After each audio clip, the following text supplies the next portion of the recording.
warahmatullahi wabarakatuh. Di sini saya Wulandari dengan NIM akhiran 037 dari kelas terpadu. Bersama rekan saya Rena Heptia Marisa dengan akhiran NIM 058 dari kelas SIG. Di sini kami akan menjelaskan mengenai distribusi peta curah hujan di Kabupaten Jember. Terdapat 6 pokok bahasan. Yang pertama ada pengertian peta, yang kedua ada komponen pada peta, yang ketiga ada pengertian peta curah hujan, yang keempat ada peta administrasi Kabupaten Jember, yang kelima distribusi peta curah hujan di Kabupaten Jember, dan yang terakhir agensi peta analisis curah hujan di Kabupaten Jember. Yang pertama ada pengertian peta. Apa sih peta itu? Jadi peta adalah representasi suatu wilayah di permukaan bumi pada bidang datar. Peta membantu kita mengetahui lokasi, jarak, dan arah. Peta memudahkan kita dalam navigasi, memahami letak geografis suatu wilayah, dan mempelajari informasi khusus seperti persebaran penduduk atau iklim. Jadi dapat disimpulkan peta itu merupakan representasi permukaan bumi. Terdapat 2 jenis peta, yaitu peta umum dan peta tematik. Peta umum merupakan peta yang menyediakan gambaran wilayah secara menyeluruh, contohnya peta Indonesia. Yang kedua ada peta tematik. Terdapat informasi secara spesifik seperti peta persebaran hewan, peta iklim, atau peta kepadatan penduduk. Jadi peta tematik ini merupakan peta yang dibuat secara khusus.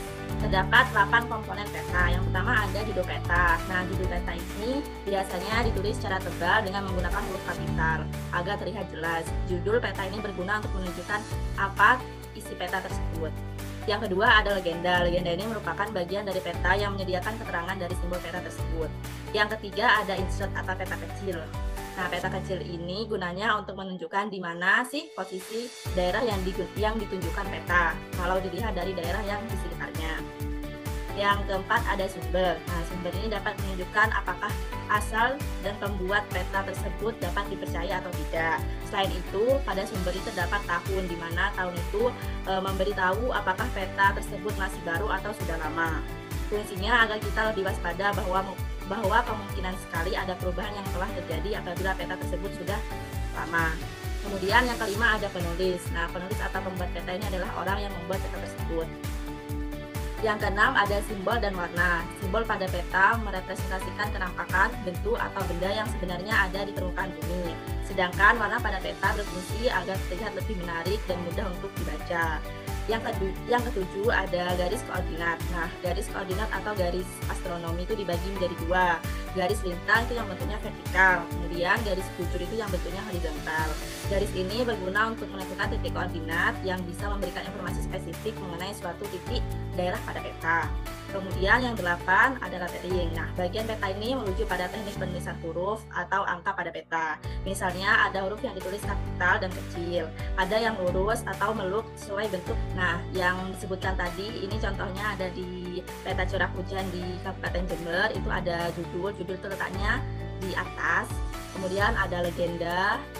Ada juga insert merupakan peta kecil untuk melihat di mana sih wilayah Jember itu. Di sini juga ada sumber yang sumber datanya itu ada 2 ya, data JIS dan ada data INA geospasial. Kemudian ada penulis. Penulis ini di sini kami mencantumkan nama kami yaitu Rena Heptia Marisa dan juga saya Wulandari. Kemudian terdapat nama prodi dan juga fakultas karena kami masih ada di bawah naungan institut. Kemudian ada garis koordinat dan juga lettering. Next. Ada pengertian peta curah hujan. Nah, peta curah hujan ini termasuk dalam peta tematik ya. Peta curah hujan disebut juga kita SYF. Peta ini merupakan salah satu jenis peta tematik yang menampilkan mengenai persebaran curah hujan di suatu daerah. Melalui peta ini kamu bisa melihat daerah mana yang memiliki curah hujan yang tinggi, kemudian daerah mana yang memiliki curah hujan yang rendah. Baiklah, di sini saya akan menjelaskan Kabupaten Jember. Kabupaten Jember merupakan salah satu kabupaten yang berada di ujung Jawa Timur. Secara administratif, Kabupaten Jember memiliki 31 kecamatan dan lebih dari 200 desa di dalamnya. Secara astronomis, Kabupaten Jember antara 7 derajat 37 menit sampai 8 derajat 30 menit lintang selatan dan 113 derajat 12 menit sampai 113 derajat 55 menit bujur. Posisi ini menempatkan Jember di kawasan tropis yang menjadikan daerah ini memiliki iklim tropis dengan dua musim utama, musim kemarau dan musim penghujan. Musim penghujan di wilayah Kabupaten Jember biasanya berlangsung pada periode November sampai April dan disebabkan oleh pengaruh dari angin monsun timur.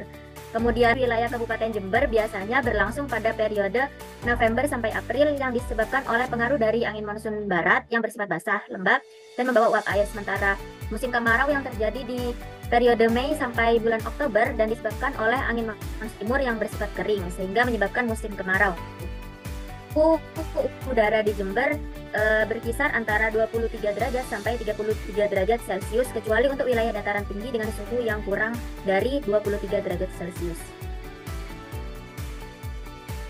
Baiklah, di sini saya distribusi curah hujan di Kabupaten Jember. Di sini kami mengambil data curah hujan Kabupaten Jember pada tahun 2023 melalui sumber data dari data CIRPS tahun 2023 dan INA Geospasial. Di sini terlihat bahwa di beberapa kecamatan terdapat perbedaan curah hujan di Kabupaten Jember, yaitu seperti pada daerah Panti, Jelbuk, Arjasa, Sukorambi, Patrang, Pakusari, Sumbersari, dan Kaliwates, serta Tanggul dan Sumber Baru, yaitu memiliki curah hujan yaitu dari 2001 mm sampai 2500 mm. Kemudian pada Kecamatan Silo, Mumbulsari, Rambi Puji, Ajung, Jenggawah, Balung, Wuluhan, Ambulu, Tempurjo, Semboro, dan Umbulsari, yaitu memiliki curah hujan sekitar 1501 sampai 2000 mm. Dan ini lebih rendah dibandingkan Kecamatan Panti, Sukorambi, Arjasa, Patrang, Pakusari, Sumbersari, Kaliwates, Kalisat, dan Tanggul. Kemudian curah hujan paling rendah yaitu terdapat pada Kecamatan Kencong, Bumukmas, dan Puger, di mana wilayah tersebut merupakan wilayah dataran rendah dan wilayah pantai, di mana memiliki curah hujan sebesar kurang dari 1500 mm. Kemudian tingkat curah hujan tertinggi yaitu berada di Kecamatan Sumber Jambe dan Ledokombo, yaitu memiliki curah hujan 2501 sampai 3000 mm. Mengapa peta curah hujan sangat penting? Apa urgensi dari suatu peta curah hujan dalam suatu wilayah?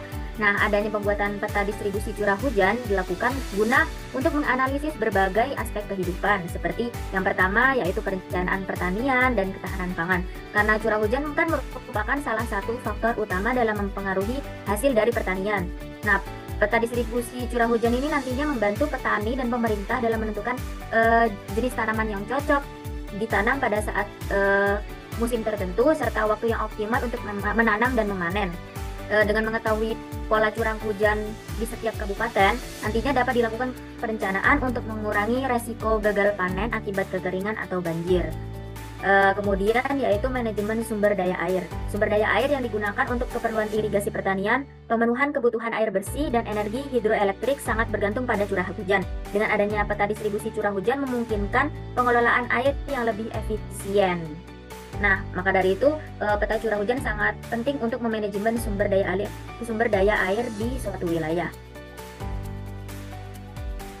Kemudian yang ketiga yaitu pengelolaan lingkungan dan mitigasi bencana. Dengan adanya peta distribusi curah hujan sangat berguna untuk memahami pola iklim dan perubahannya di suatu wilayah, sehingga sangat penting dalam upaya mitigasi bencana alam seperti banjir, longsor, dan kekeringan. Banjir dan longsor pada saat musim hujan dan kekeringan pada saat musim kemarau. Dengan informasi yang tepat mengenai curah hujan, pemerintah dan masyarakat nantinya dapat mempersiapkan diri lebih baik untuk menghadapi potensi bencana alam yang disebabkan oleh musim yang berganti, serta mengembangkan strategi mitigasi yang lebih efektif. Jadi kesimpulannya, urgensi dari peta distribusi curah hujan tiap kabupaten sangat besar karena selain berfungsi sebagai alat bantu dalam perencanaan pembangunan, peta ini juga vital untuk pengelolaan sumber daya alam, pengurangan resiko bencana, dan meningkatkan ketahanan pangan dan air. Oleh sebab itu, peta ini menjadi dasar penting dalam pengambilan keputusan yang berdampak langsung pada kehidupan masyarakat dan keberlanjutan pembangunan di setiap wilayah. Baiklah, terima kasih. Cukup sekian materi yang dapat kami sampaikan. Kurang lebihnya mohon maaf. Wassalamualaikum warahmatullahi wabarakatuh.